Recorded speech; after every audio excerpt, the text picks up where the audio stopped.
Hello, listeners. It's Gunter Swoboda here with some exciting news.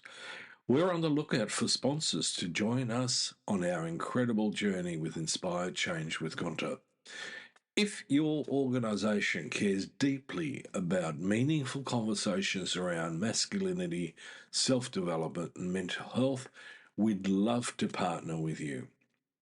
Our podcast has a wonderful, dedicated audience committed to personal growth and positive social change. By sponsoring Inspired Change with Gunter, your brand will connect with listeners who truly value thoughtful discussion and support initiatives that promote real transformation. We're incredibly proud to be ranked number 1 in Australia and number 5 in the USA on FeedSpot's top men's mental health podcasts to listen and follow in 2024. With an average of 50,000 downloads per episode each week from listeners all around the world, our reach is significant and growing. For more information on how to become a sponsor, please reach out to Miranda Spigener-Sapon, our showrunner and executive producer. We'd love to explore how we can work together to inspire change.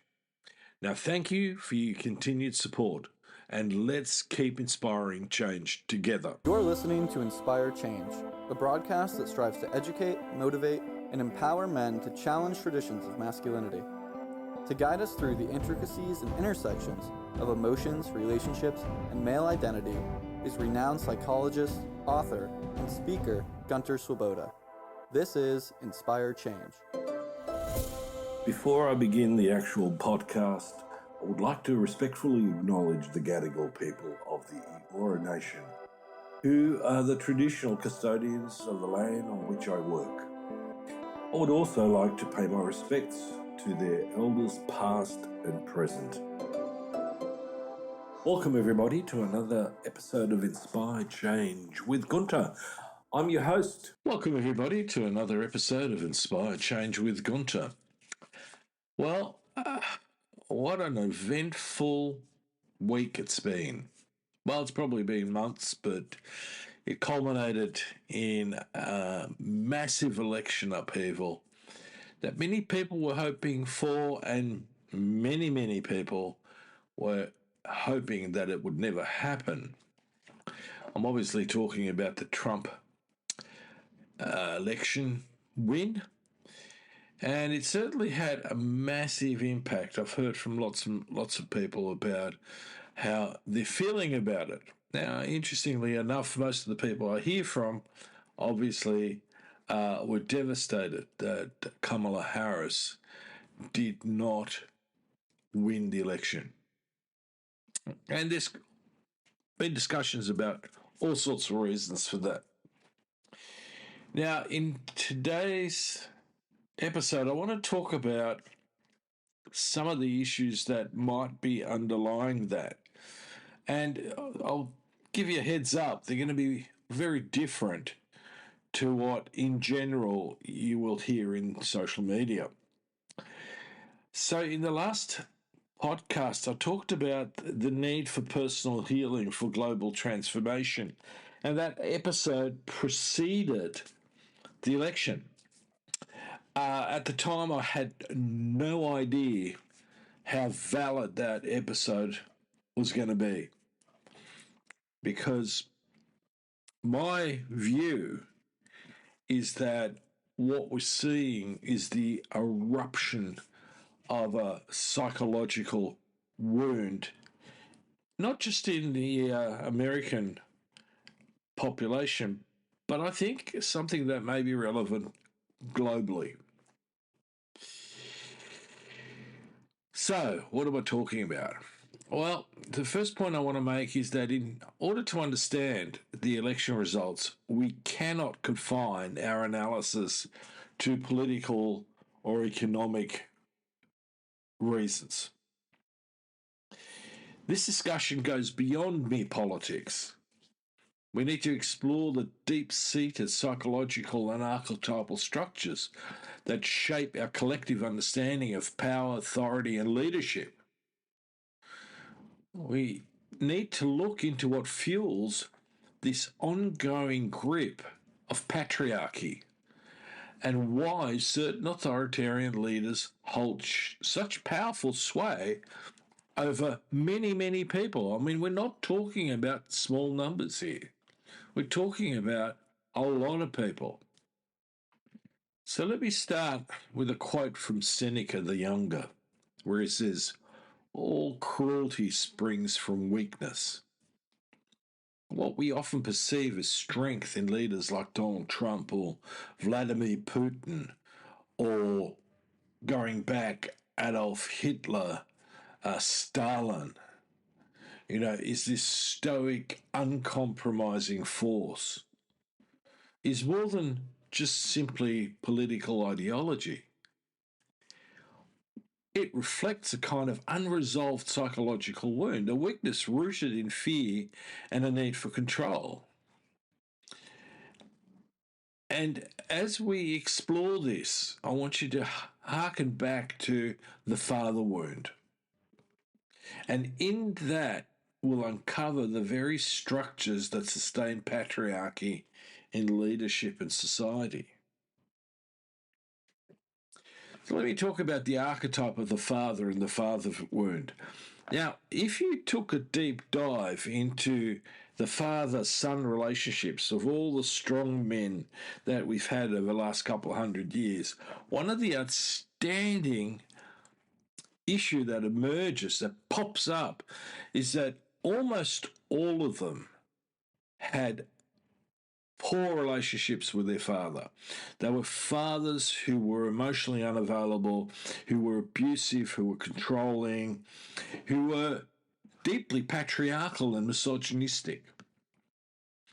So at the centre of our conversation today is the need to understand the father wound, a psychological concept that goes fundamentally beyond personal experience. The father archetype in human consciousness is often associated with authority, protection, and moral direction. In patriarchal societies, however, this archetype is distorted, transforming guidance into control and support into conditional love. Figures like Trump and Putin embody this in authoritarian, almost punitive father figure, promising protection in exchange for absolute loyalty. Consider how these leaders are perceived. They don't just present or represent policies or ideologies. They symbolize an archetypal figure, the strong man, towards many people are drawn to. This is the father who rules not through nurturing guidance, but through authoritarian power, inspiring obedience over understanding.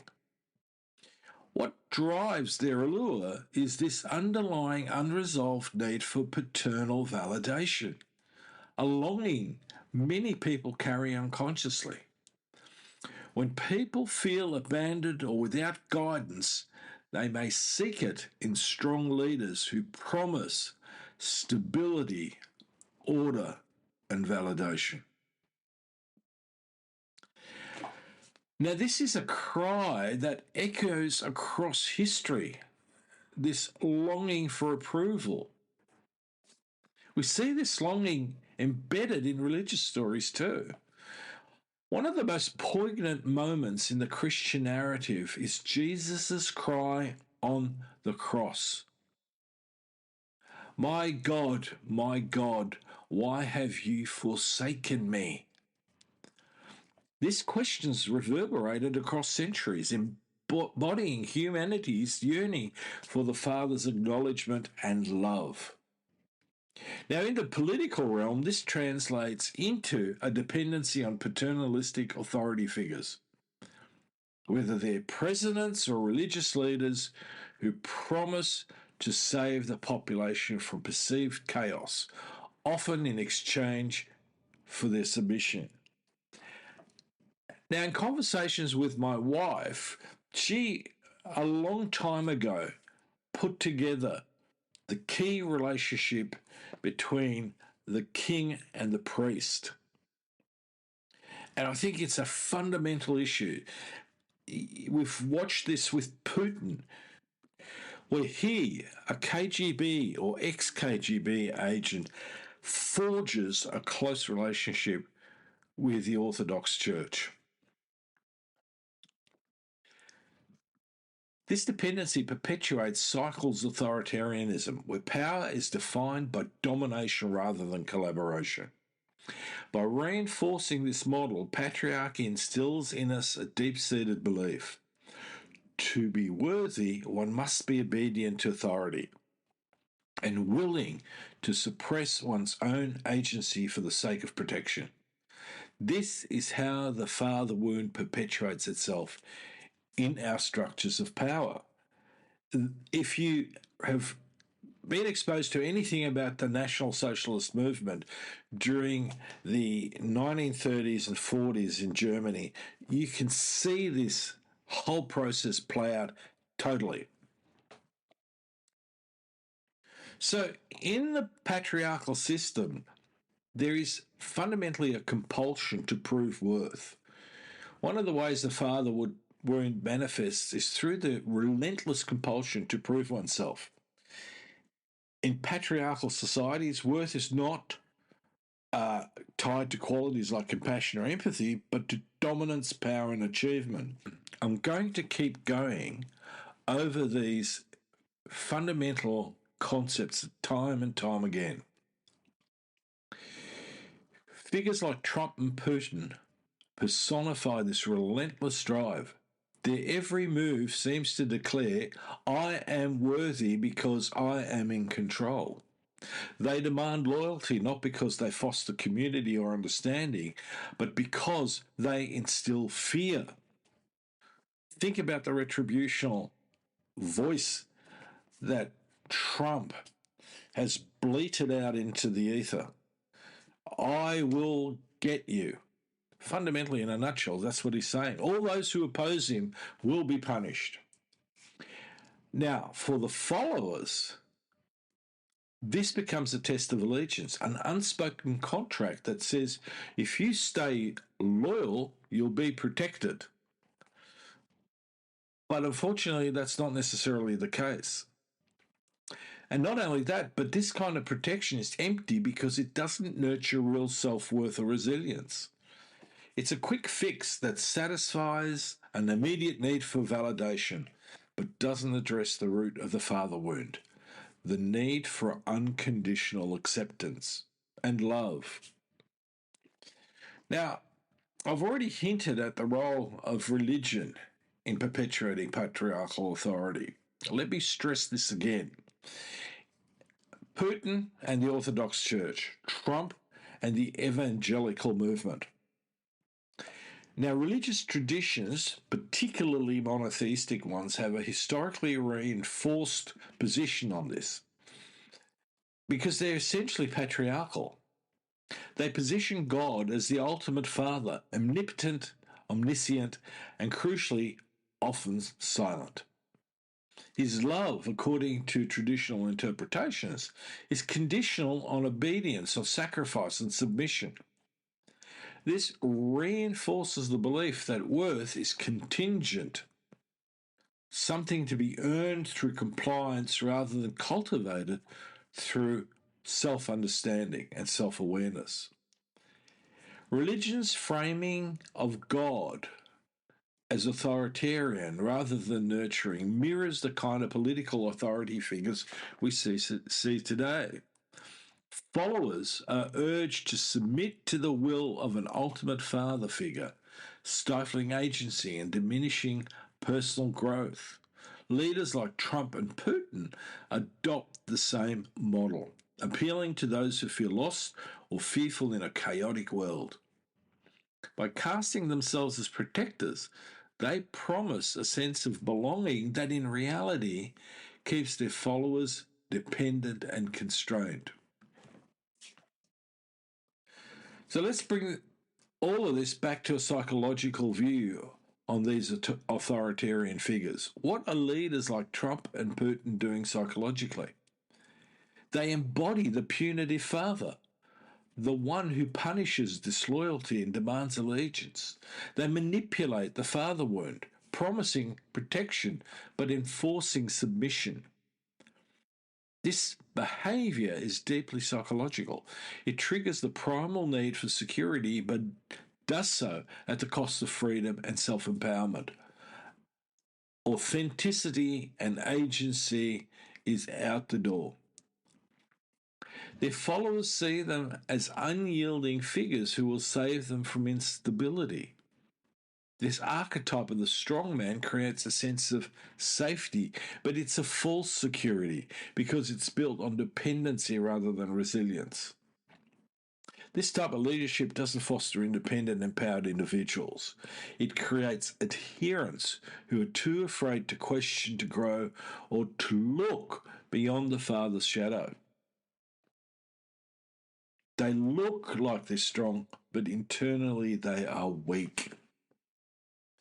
Now, one of the features in this, and I have to say that this is particularly relevant in the United States at the moment, 2 women in recent history have had a shot at the presidency. Neither woman got across the line. And I think that speaks volumes. It's also important to understand that the father wound doesn't just affect men, it affects society's perception of female leaders too. Women like Hillary Clinton or Kamala Harris represent a challenge to patriarchal authority because they don't fit the strongman archetype. They often lead through collaboration, empathy, inclusivity, qualities that patriarchy wrongly associates with weakness. Patriarchal systems resist these qualities, perceiving them as a threat to the established hierarchy.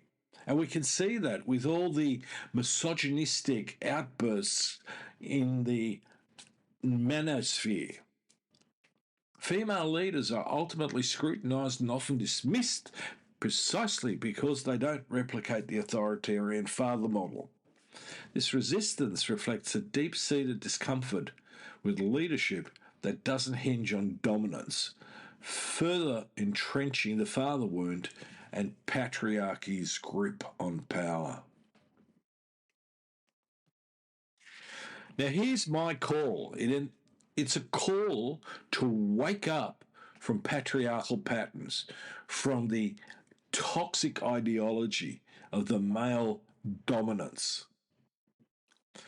So ultimately, the question then we need to ask is, where does this leave us?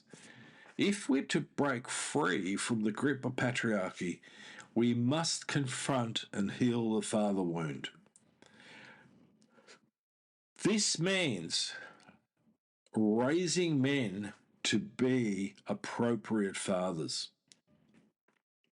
Now, it also involves redefining our understanding of power, shifting it away from dominance and towards qualities like empathy, compassion, resilience, cooperation. Power doesn't have to mean control. It can mean the strength to uplift others, to connect rather than conquer. And this redefinition extends to how we think about the divine as well. If we continue to see an anthropomorphic God who's authoritarian, who demands obedience, we're reinforcing a view of power that perpetuates dependency and suppresses growth.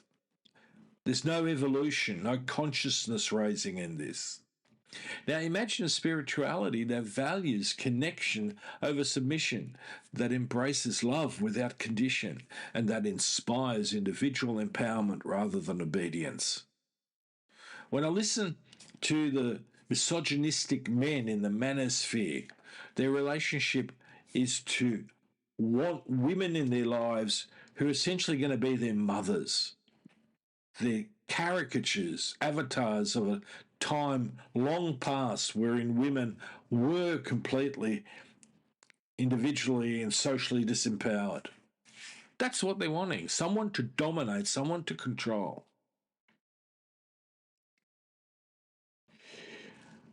In an increasingly interconnected world, the old patriarchal models are not just outdated, they're dangerous.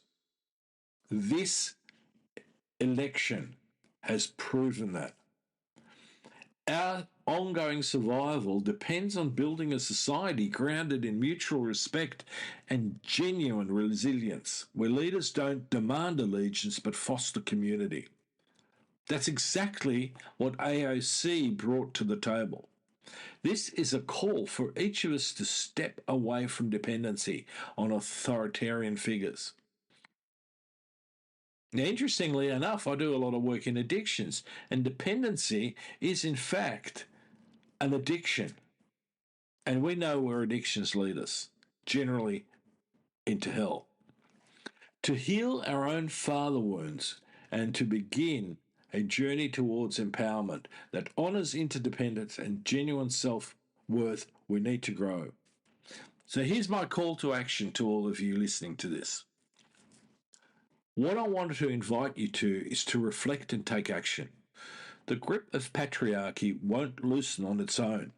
We've just seen that. In fact, it's more powerful than it's been in many decades. As I said in the last podcast, each of us has a role in this transformation. Personal growth is the foundation of global change. When you begin to question, to think critically, to seek connection over control, you're dismantling the very foundation and foundations of patriarchy. Together, we can build a world that values mutual support over dominance, compassion over coercion, and empathy over division. So let me thank you for joining today's journey. Remember, changing the world begins with inspiring change within ourselves. Until next time, keep questioning, keep growing, and keep striving towards a world where strength is defined not by control but by compassion. I hope this episode has sparked some thought and perhaps even a desire to look deeper into the structures shaping our society. Our media presents us with sound bites, and most of them not very good and not very deep. I want to continue to explore these questions in future episodes, so stay tuned, subscribe, and as always, let's keep working to inspire change together. Until next time, this is me signing off. Love to hear from you. And if you're interested, please check out my work on www.gunterswoboda.com or www.goodmengreat.com. Thank you for listening to Inspire Change, a broadcast that strives to educate, motivate, and empower men to challenge traditions of masculinity.